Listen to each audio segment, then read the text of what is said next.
This is FYI News 13, brought to you by SSPTV and the Hazleton Standard Speaker. For your information, a smoky fire broke out this afternoon in the city of Hazleton. FYI was on the scene. We'll have that story. Welcome to another edition of FYI News 13. Thanks for stopping here at SSPTV. I'm Ken Cara. We begin with headlines from SSPTV and the Hazleton Standard Speaker. Hazleton firefighters responded to a working structure fire this afternoon in Hazleton. This was the scene just after 2 p.m. on North Lee Court between Magnolia and Hawley Streets. Smoke poured out from the home as apparatus from neighboring communities were either called to the scene or placed on standby. There were other homes located close by. The owner of the home, Norman Tarantino, told our media partner, the Hazleton Standard Speaker, that he came home from a doctor's appointment and noticed flames. He and his 3 dogs made it out safely with help from Hazleton police, who were in the area and saw smoke. The dogs were taken to the Hazleton Animal Shelter to keep them safe. Firefighters were battling the blaze as schools were dismissed, resulting in traffic tie-ups in that vicinity. No word yet on a cause. Now, for more information, you can read more at standardspeaker.com. The Hazel Township Zoning Board denied a special exception for a proposed volunteer-only drug and alcohol rehab center. The group proposing the clinic is ready to appeal. With 2 no votes and 1 abstention, JS plus DRE LLC's special exception application was denied. The group wants to put a 30-bed rehab center on Route 940 at the location of a former restaurant. Dr. Jude Sidari told the Standard Speaker the group he's a part of, who wants the clinic, expects to win an appeal in court. Sam Galsky, who covered the meeting for the Standard Speaker, reported that 130 people were in attendance and that it did get heated. One resident against the clinic says people were begging her to stop it, and she had a petition with over 850 signatures. Donald Karpovich, the attorney for JS plus DRE LLC, says the petition should not appear on the record and questions some of the names because they were collected online. The city of Hazleton will not be imposing a mobile food ordinance, at least for now. Last night, City Council heard from both mobile food vendors and those who operate fixed-base businesses. They explained that it would be difficult for them to move every 2 hours as the proposed ordinance required. In the end, Council decided not to vote on the ordinance, and they allowed it to die. Meanwhile, Council did vote 5-0 to approve a plan to apply for a $90,000 grant from the State Department of Conservation and Natural Resources. The grant would be used for lighting, benches, sidewalks, and more for a proposed Center City Park, which is planned for the corner of Broad and Laurel Streets in the downtown area. This Friday and Saturday marks the return of a popular event that focuses on the many talents of young artists in our area. Lisa Sugart has more on the upcoming Art Youth Expo 5 in downtown Hazleton. It is hard to believe that this event is actually in its 5th year, Art Youth Expo 5, taking place next weekend in downtown Hazleton. And here to tell us all about it is Dr. Carl Frankel, who is a professor at Penn State Hazleton in biology, and he's also a coordinator of this great event, and Gina Dignazio, also an artist, and here to tell us all about what is happening as well. Dr. Frankel, I'm going to start with you. For anybody out there, and maybe there's a handful of people who don't know what AYE is, what is Art Youth Expo? It's a festival for creative young people, and that's an age range from primary school to 30. Different events, different age groups, but we are trying to celebrate the creative activity and the creations of anybody who cares to be with us. It's primarily visual art. We have a big visual art show and a lot of music and street performers and just a lot of miscellaneous, different, interesting, creative things, and we welcome more all the time. And this is really getting bigger and bigger each and every year. Gina, when you started all of this, did you ever anticipate how big it would get and that it would keep growing and getting bigger? No, we had no idea. When we first got into it, we had some ideas of what we wanted to accomplish, and I think we've exceeded them. We've had students that participated every 5 years so far. They started off as high school kids. Maybe it was their teacher that pushed them a little bit. Now they're in college and they're doing it on their own. Nobody's pushing them to do it. Some of them live out of town. They're having relatives drop off their artwork a few weeks in advance so they don't miss the deadline. It's just amazing. And you also, in addition to all the artists that make this such a wonderful event, you also need some help to make it possible as well. So volunteers are welcome, correct? They're always welcome, not just for AYE, but also for the Hazleton Art League in general. And that's if you want to get involved, you want to help. Maybe you don't have the artistic ability, but you would still like to be involved. And what has this done for the downtown? We see all the renovation going on and, you know, the new rebirth with downtown Hazleton. This kind of started it because this was ahead of its time. I hadn't thought about that, but that's really true. We were ahead of all that. We lasted through the 3 years of upheaval on Broad Street, and people still came out, even though it was hard to find your way along the sidewalks.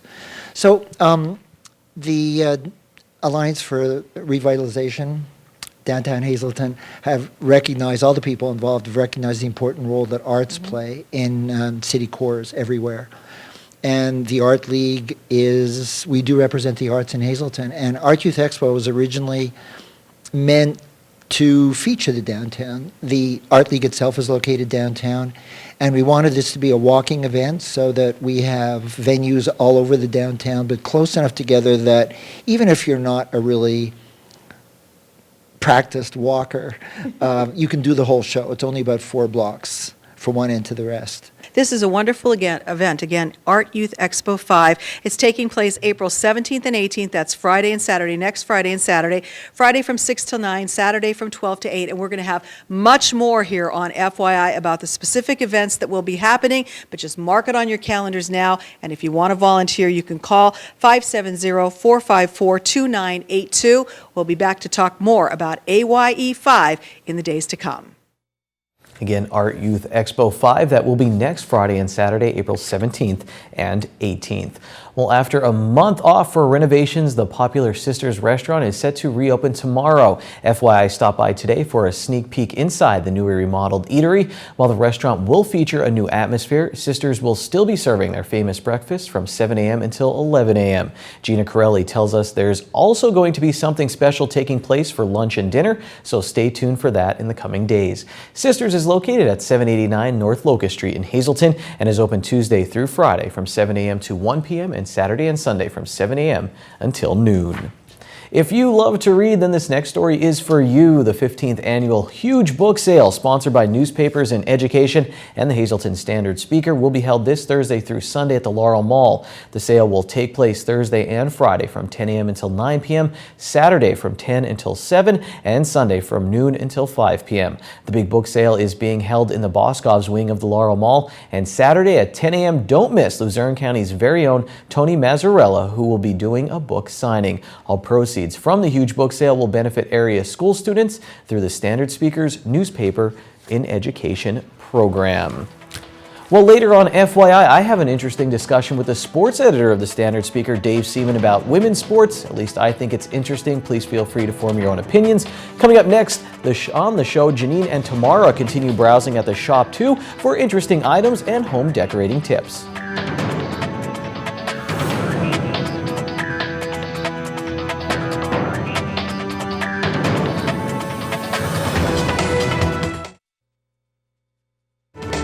This is FYI News 13, brought to you by SSPTV and the Hazleton Standard Speaker. Well, we've all heard the saying, when pigs fly, and if you come here to the shops too on 11th Street, you'll notice a lot of pigs. Actually, there are a lot of pig sayings and a lot of actual pigs here, right? Tons of pigs. And we asked Carmine what the pigs are all about, and there's so much history here. She talked about her brother Joe Madden, when he was, everybody, if you don't know, he coaches for the Rays. And in 2008, he was always told they were never going to get to a World Series. And in 2008, they played the Phillies. They didn't win, but they always said to him, when pigs fly, you'll get to a World Series. So Carmine, that was like her thing. So she collected them for years since then. And her little connection with that is, when people said, you're going to open up a business in Hazleton, you're never going to make it, and you always hear the negative. She's like, when pigs fly. This is her dream. It's amazing, and just the history of this place just will bring you back. I'm not even from Hazleton, and the history of this place is amazing. Nice. So we have some pieces that we want to talk about, including some history. Right. She has a lot of pictures around here with her. This is her father and Francine's father, and actually Francine's parents' wedding. There's a lot of pictures around here. But this piece here and the piece that goes with it is from the 1930s, and it's absolutely gorgeous. Okay, so what will we do with something Something like this with a little color on it would be amazing. This is actually the buffet part, and this piece over here, this could be made into anything. You could use this in your bathroom. You could repurpose this to do anything. This is just, would look amazing. There's a key to this. I don't want to open it. But you could do, make this a nice little bathroom cupboard, put some, things you want. And what's really nice is there is a key on it, so you could actually lock it from the kids if you have to keep medicine or something in it. Okay. But this, I'm going to do a paint shop. This would look absolutely gorgeous. I don't even want to show you this because I want it. But these two pieces repurposed would be so pretty. In here, there's so many things that can be repurposed just because sometimes the style, but the color's not going to match. Throw some paint, mustard seed paint, well, like, if it's imperfections, done. That's You don't better, even right? see them, yeah, chipping, that's a look, that's a vintage look now. Okay, open Wednesdays and on the weekends here at this location on 11th Street, but there are 2 locations you might want to call ahead, one on Broad Street and one here on 11th Street in Hazleton. But a lot of things to choose from, and I will say all of the pieces that we've had on the show, they've sold. So if you see something you like, get in here and buy it. Right away. All right, and look for tomorrow because she is downtown with her consignment as well, right? Right, I'm getting ready to open that, and I'm going to have a lot of workshops in there. So you buy a piece, you need an idea for it, you need paint for it. I can give you any suggestion that you need. All right, join us every week. We're saving you money here on What's the Sense? Time now for FYI News 13 weather. Traveled to the future today and shot these beautiful May flowers, so these April showers will pay off. Also, the Chicago Cubs will win the World Series. Let's check out our national weather forecast from the National Weather Service. Sorry, still stuck in the future. Tonight, there is a chance that we can see some drizzle and some showers. We'll have a low around 35 degrees. On our extended forecast, 50% chance of drizzle and showers on Thursday. We'll have a high near 40. Thursday night, 70% chance of showers. There's also a possibility for a thunderstorm. Our low will be 40 degrees. On Friday, 70% chance of showers and thunderstorms, high near 66 degrees.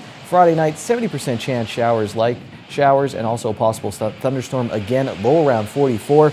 Saturday, the weather breaks, mostly sunny with a high near 56. Gets cold again on Saturday night, though, but it will be mostly clear with a low of 35. Sunday looks nice as well, sunny with a high near 60. And then Sunday night, partly cloudy. Our low will be 38 degrees. Weather on FYI is brought to you by Boyer Insurance Agency with 2 locations to serve you. One is in Cunningham on Sugarloaf Avenue. They also have a location in Nescapec on Broad Street. You can call them in Cunningham at 570-788-3543. And in Nescapec, you can call 570-752-7683. And before we go to break, here's your midday winning Pennsylvania lottery numbers on the green screen. Pick 2, 5, 7, pick 3, 7, 1, 8, pick 4, 3, 4, 7, 3, and pick 5, 0, 7, 0, 6, 9. It's Dave Day, but first, a message from Kreitzer Sanitation.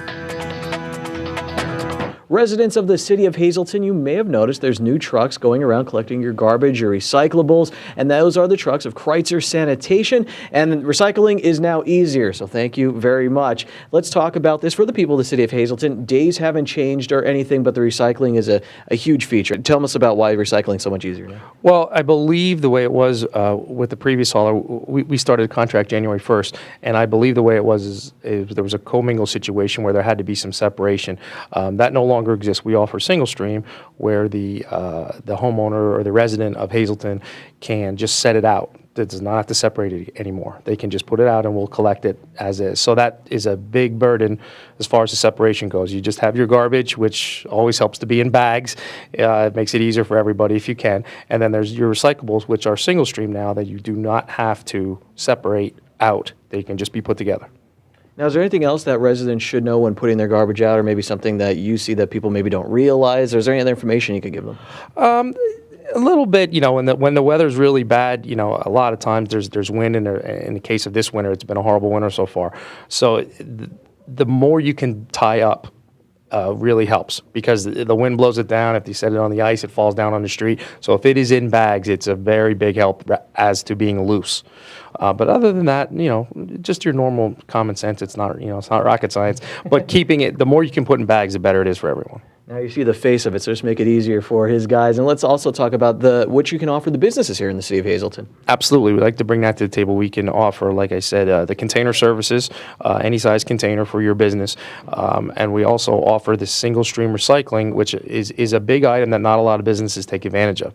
Because if, especially restaurant industry, once you take out all of your recyclables out of your waste stream, your garbage stream will significantly go down, and that's where the money is as far as a bill. So if you get that single stream recycling and you can put in your plastics, your cardboards, all of your prep work, that all goes separate. If you have the ability to do that out, you can cut your bill down significantly. I've owned a restaurant in the past, so I do know the advantages of it, but a lot of people don't take advantage of it. Well, we hope this information helped you, Mike. We hope to see you soon. To learn more, go to Kreitzer Sanitation's website.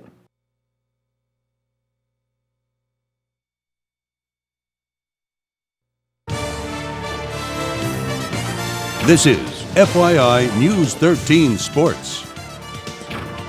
It's another Dave Day here on the Sportscast. Dave Seaman, the sports editor from the Standard Speaker, is with us almost every week on Wednesdays. And Dave, let's talk women's sports, women's basketball, as the Yukon Huskies wrap up their 10th national championship. And you have some experience covering women's college basketball, and Dave's going to tell us just how far the sport has come. We were talking about how you covered the Penn State team when you were on the collegiate staff at Penn State University. Yeah, that was 30 years ago. I'm dating myself, but that's how long ago. And there was no ESPN at the time. There was no national wall-to-wall tournament coverage. It was just regional markets covered TV on the TV. The teams, Penn State was covered on a local TV. People outside of Penn State really didn't know who Susie McConnell was at the time. She turned out to be an Olympic basketball player, so I got to cover her. And the NCAA tournament at that time, it was. And the crowds were little. Again, the TV coverage was spotty, and the girls and women, young women, made the best of it. And to see it where it's grown today is by leaps and bounds. The women's game and their skill level was so much better. I mean, there were skilled players. Don't get me wrong at that time, but now there are more of them. It just seems that UConn has all of them right now. And, going back, I was covering Penn State women's basketball team, and they were in a tournament game. And at that time, I was on spring break. We didn't have ESPN to watch them, but the collegiate staff said, we cover the regional finals if they get there. Well, they were playing Ole Miss, and I was at home looking for a radio station or ESPN to see how they did. I ended up finding out that the Lady Lions were up by 3 or 5 points. A little bit of time left. They end up losing the lead or something, so I lost a trip to Los Angeles to go cover them in the regional finals. How'd you find out that score? It might have been a call out to the radio station in State College. I had contact information out there, and I guess they covered the game. Again, it was only local markets covering their own teams at that time. See how technology, I follow Dave on Twitter when he'll be tweeting some of the scores. There's a fascinating NPR radio story, Dave, where they said a long time ago, before all this technology, people used to call the baseball stadiums, they'd call payphones there just to find out the scores of the games. We've come a very long way. So Dave, recently I was doing an interview with a Penn State Hazleton softball player, and she told me how when they were at nationals, they got to play in this certain stadium, and I thought, oh, a minor league stadium. I asked her for baseball. She said, no, it's a professional fast pitch softball team. And I thought, I didn't know there was a league. And I probably should, being a sports director, and I felt kind of bad about that because we see just how hard these women, these girls work, and I enjoy covering softball and all the girls' sports, women's sports, and every now and then I'll watch women's soccer. I don't watch a ton of women's sports. I didn't see any of the tournament this year. Maybe I should be watching more, but it's come a long way. Do you ever find yourself watching women's sports, or do you think they get enough credit or coverage? I don't think they get enough coverage. That's a national thing, though. That's a marketing thing. When you watch I still watch clips of the '99 World Cup women's soccer team. I know the outcome, what happened in the event, but it's still it's quite like the Miracle on Ice, but it still has that feel, that nationalistic feel, the patriotic feeling that the American community got, especially young girls. I mean, it drove a lot of young girls, including my own 2 daughters, to playing sports. We have some good local softball teams in the Schuylkill League. Our locals outscored their opponents 38-7. Someone check my math. Here you see Marion and Tamaqua. They picked up wins. North Schuylkill and Shenandoah Valley also got victories. Shenandoah, they lost a non-league game to Columbia Montour Votech, though 12-0. In baseball, Shenandoah Valley picked up a win while Marion lost to Pius X. Tamaqua, they split a track and field meet. We'll have some bonus video from Dave talking about Tamaqua area girls track and field, so check that out on facebook.com/FYI News 13. And in volleyball, Wyoming Valley West, they beat the Hazleton area boys. That's sports for tonight. FYI, we'll be right back. It's Wednesday, and here's some delicious alliteration. It's signature steak night at Bottlenecks. All of their signature steaks are only $9.95 plus bottomless soup and salad for only $2.95. Good evening, everyone, and here's tonight's social news. First tonight, happy birthday to Sam Lassand Sr., wishing a special happy birthday to a remarkable man, loving husband, dad, and pop-up. God bless you with many more years with all of our love from your wife, children, grandchildren, and Gucci. Also tonight, happy 21st birthday to Robert Leschko Jr., love from Mom, Dad, Aaron, and the entire Leschko family. In our Talk of the Town report, the Rotary Club of Hazleton is announcing that applications for their annual scholarship award are currently available in the Hazleton Area High School guidance offices. 3 scholarships will be awarded this year. All completed applications must be received by April 30th. Each scholarship has a value of $4,000 to be dispersed $1,000 per year. That's tonight's Talk of the Town. News 13 would like to send sincere condolences to the family and friends of these recently departed. John J. Gabuzda of Freeland, Mass is Saturday at 11 a.m. in the Immaculate Conception Parish at St. Anne's Church. Viewing is Friday from 6 to 8 p.m. and Saturday from 10 to 11 a.m. at the church. The McHugh-Wilczek Funeral Home is in charge of arrangements. Philip P. Salo of Hazel Township. Funeral service is Friday at 8 p.m. in the Joseph A. Moran Funeral Home. Friends may call Friday from 6 to 8 p.m. And D. Zagorski, formerly of Kennett Square. Memorial is Saturday at 1 p.m. at the London Grove Friends Meeting House. Friends may call Friday from 6 to 8 p.m. at the Longwood Funeral Home.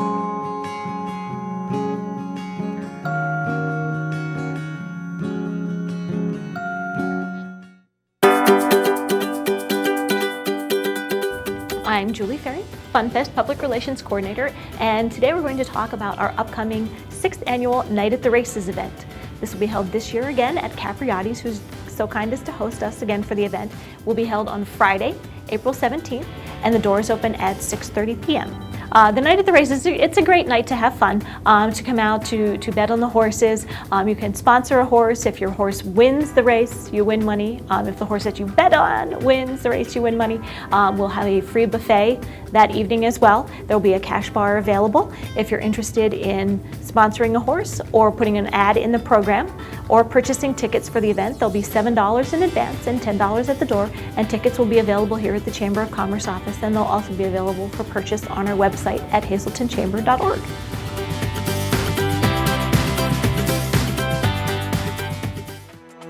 If you missed any of FYI, there are rebroadcasts, or you could go to SSPTV.com and watch it archived there. Also, for breaking news, facebook.com/FYI News 13 and also standardspeaker.com. We'll see you tomorrow. Take it easy, everyone.